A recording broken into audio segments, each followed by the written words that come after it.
Hello, and welcome to Good Morning Thailand. I'm Jay. And I'm Alex. And we're going to be talking about some of the headlines from across Thailand today, starting with an update. Now, for yesterday, we were talking about a police officer who was on the rampage. He didn't hurt anyone. Rampage thankfully. makes it sound like he was running around Yeah, places. yeah. He was in one place, but there's finally an end. Yes, there's finally, and there was a police officer basically shooting his gun out in the open. And an update from yesterday was that police officers basically tracked him down to his home and they were trying to basically calm him down and ask him to surrender. Singing songs They even. even tried, him, yeah. They tried to sing songs to him. Thankfully, everybody else was evacuated. And there's an update. The police officers finally have detained 24-hour opening fire in Bangkok. It took them 24 hours, but they finally detained the police officer. At 12:25 p.m., SWAT police entered the Frenzied police officer's house inside my district in Bangkok and were able to detain him. More than 24 hours later, officers entered the house upon hearing more than 30 continuous gunshots from inside the property. At 12:13, 30 continuous gunshots. It's like a Looney Tunes cartoon. Yeah. Police Colonel Kunkitikan was taken to the hospital in an ambulance. No one was reported injured by the day-long sporadic gunfire, thankfully. So, yeah, he is the police officer who was shooting guns in the air has been taken into custody. To me, this is an incredible story. Yeah. It was fun to sort of follow it as it was happening live. And in the end, nobody injured in what is clearly a dangerous situation. So kudos to everybody involved for coming out safely. Yeah. Anyways, All it's right. over. Yeah, that was the update. We're now going to move on to some of our other stories. This is one of our top stories, quite intriguing and interesting. This is regarding an ancient Buddhist stupa that has emerged. What did you call me? I'm sorry. No. From a Mekong River. Anyways, yeah, so a Buddhist stupa believed to be over 700 years old has emerged from the Mekong River between Laos and Thailand. So Buddhists are flocking to the Nong Khai province in Isan to catch a glimpse of the sacred structure, which has emerged as the river's water level has drastically fallen as Thailand enters the summer season. So this stupa, it was constructed about 700 years ago, but about 175 years ago, it fell into the river. And it has since only sporadically re-emerged as water levels come up and down. So many people are flocking to this as an interesting site of Buddhist worship, and it has reemerged again, more pronounced than usual. So if you are interested in checking out a rare site, head up to the Mekong near the border. I mean, the picture's quite cool, like in the sense that it looks like it's almost wearing a golden robe. Right? Like, if What is that? I don't know. I mean, it's very Vibrant. Right? yeah. I was like, is that a gold rock? Like, what was it? We'll get our researchers on that. Well, yeah. Hey, you're only gonna have limited view of that for, I'm guessing, for a short period of time. So if you are around that area and want to go to the Mekong River, then this might be the time for you to do that. I wonder, like, with these kinds of things, because this is not the only one where we've seen a stupa like this fall into the river. Is there any precedence for pulling them out of the river and, like, sort of refurbishing them? I don't know how that There works. should be. I don't know. I guess that's up to the temple management team. I don't even know, right? Is that the government who does that? I guess.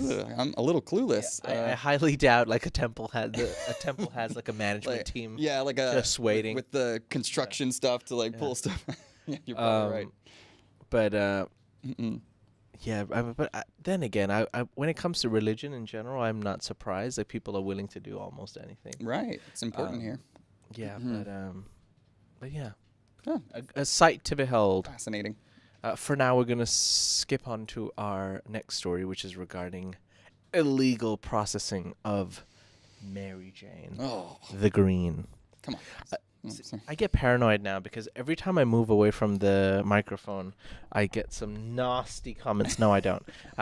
Our lovely viewers let me know, like, Jay, please talk into the microphone because as soon as I go here, you can't really hear me. Oh, God, they're going to yell at you again for that one right there. But now they can. Yeah. So Patong Police have bust 7 illegally processing cannabis buds shops. That's right. There's been another bust. And so on Monday night, basically, they busted 7 people for allegedly illegally processing cannabis buds.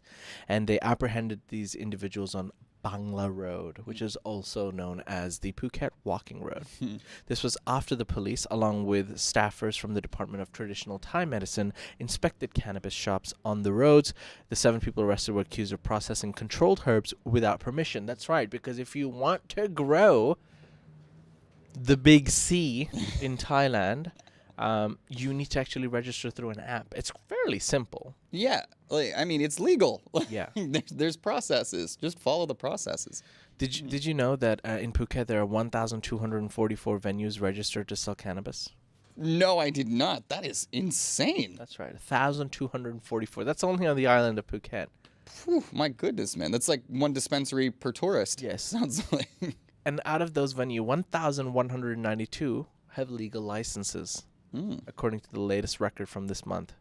Phuket has the most legal licenses out of all of Thailand's provinces. Yeah, I can't say that's shocking to me. Yeah. That does make sense. Even more than Bangkok? Probably. Yeah, probably. I mean, it's the percentage of Right. the total amount, right? Gotcha. So in that way. Per capita. Yeah. Measurement, yeah. Yeah. Makes sense. But and they're also actually busting down on hookah venues. Really? Yeah. Shisha. Yeah, shisha/hookah. Yeah. Get your mind out of the gutter. But yeah, they've raided Crystal Club on Bangla Road, and yeah, but that shisha bars. I had to think before I said that. Shisha bars are often raided upon, and you need to. What's the reason behind it? Well, it's illegal. Oh. Yeah.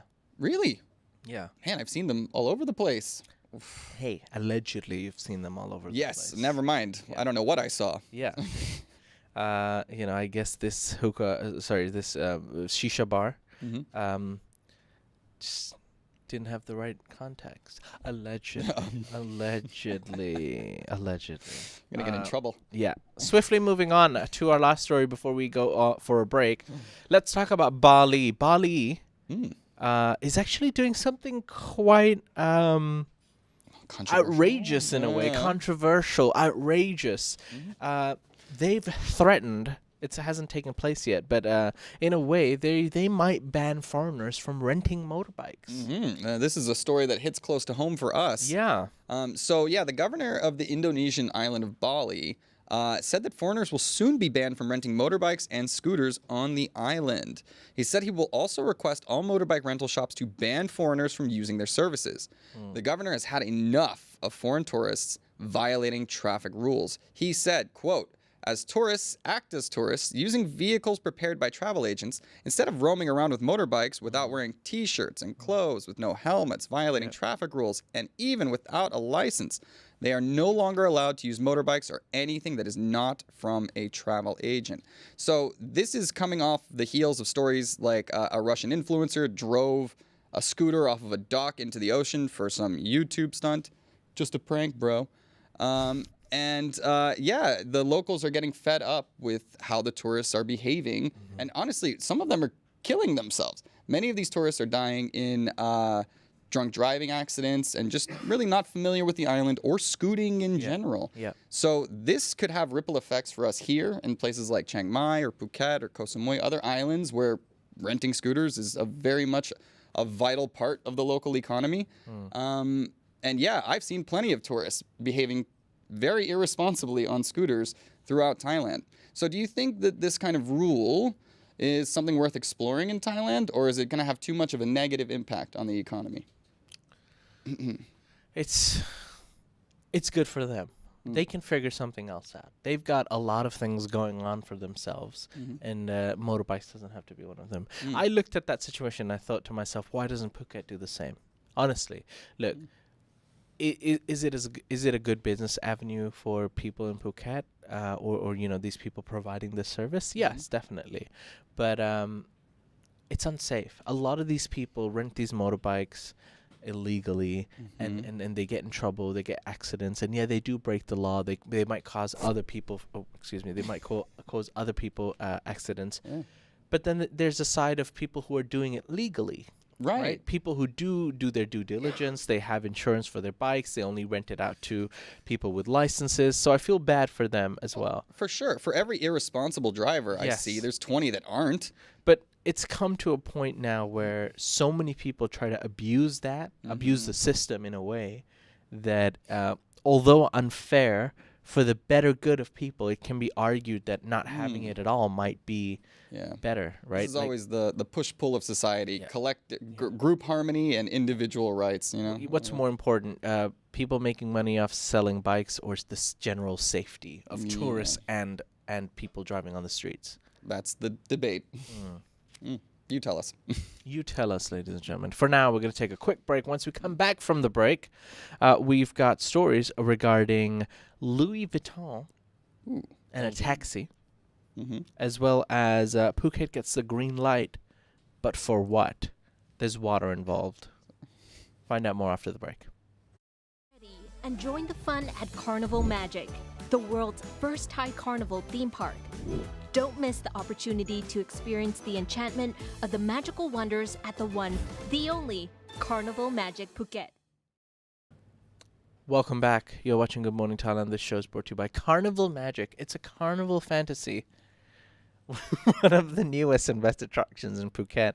Check it out next time you're in Kamala, Phuket. It's a great place to be with your loved ones and family. So fun. Yes. Have you been? I have driven by it many, many times, but these were before my Thaiger days, so now I know where my loyalties lie. Sure, of course. Next time I'm in Phuket, for sure. Good. Very nice. As long as we've got that clear. Got it. Right, I've got two feel-good stories, pretty much, and I'm just going to quickly go through them.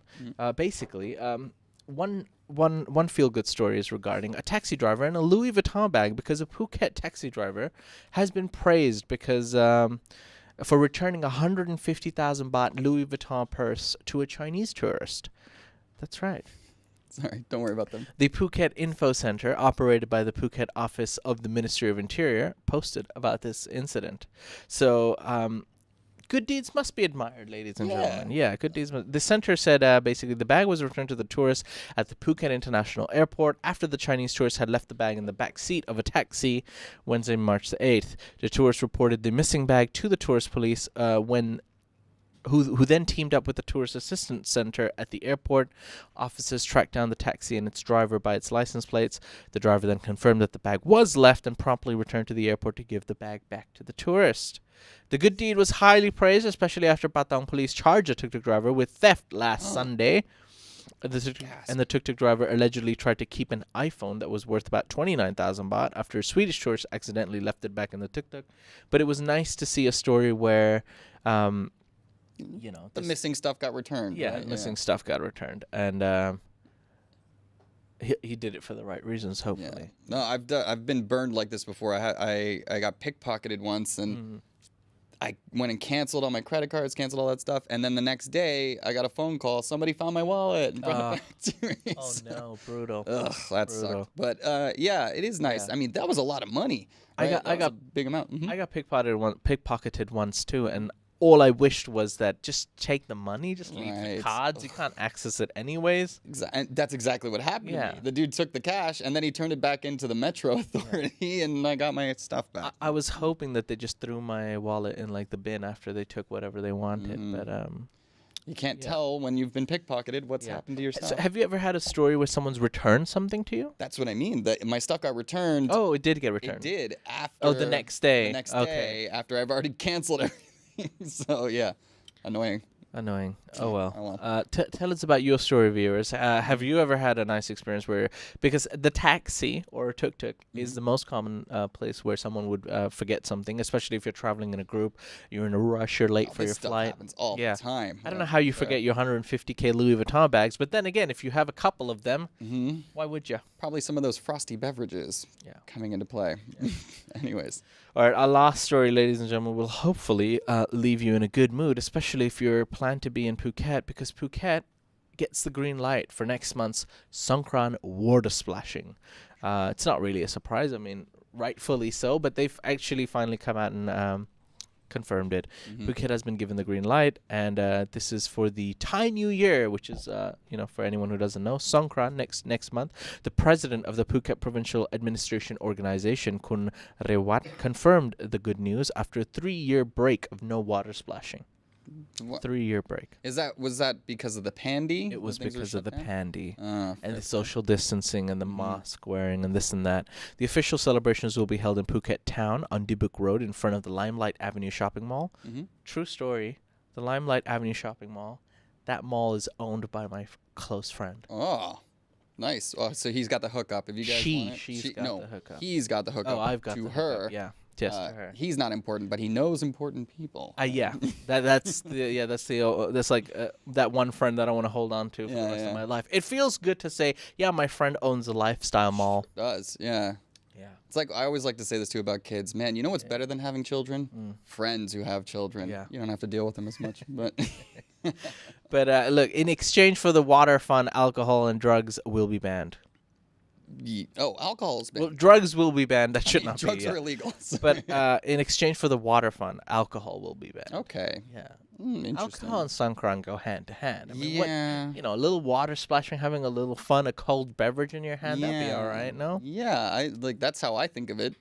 But I don't know. I guess it's the first year back. Yeah. It's another sign of normalcy. It's like a good signal that things are getting back to normal. Yeah. But also maybe a little bit of caution. Yeah. But look, I'll take a note, Rick. Everyone who does enjoy having a nice cold beverage and or allegedly do drugs can do that in Patong, because that's the place for it. So the story, as I was reading the story, this is Phuket Old Town. This is where it's the oldest part of Phuket, traditional, where it's more traditional. More locals live in Phuket town. So and Limelight is, it's not like central. It's a bit more. It's a bit more modest mall, but it's still one of the best malls in Phuket town area. Yeah. They're like the cool kids in Phuket town. So sounds like they're calling it the Songkran No Al. So it's which is basically meaning no alcohol. Yeah. But it's more for the locals, so the locals can enjoy throwing water at each other. I think they're just trying to keep the drunk tourists away. Pretty much. So that and that's okay. Like there are a lot of drunk tourists in Songkran, and that's fine. But Patong if you want to be one of them. And they would prefer to be in that area anyways. Yeah. But so. Yeah. Anyways, happy Songkran. The good news is that there's going to be water splashing. If you're enjoying a more non-alcoholic way of celebrating Songkran, go to Phuket town. If you'd like a more cold beverage kind of Songkran, go to Patong Walking Street in Phuket. So exactly. Yeah. Cool. Yeah. That's the update, ladies and gentlemen. Those were some of the stories from across the country today. We hope you enjoyed them. And if you do have any comments, please leave it in the comment section below. For now, we'll see you live tomorrow morning. We have a special guest tomorrow. Ooh. That's right. Oh, exciting. Yes. Can't wait to find out. So stay tuned for that. We'll see you live, and we'll also be taking some Q&A. So join us again tomorrow on our live Q&A. Until then, take care. See you. Bye-bye. Bye.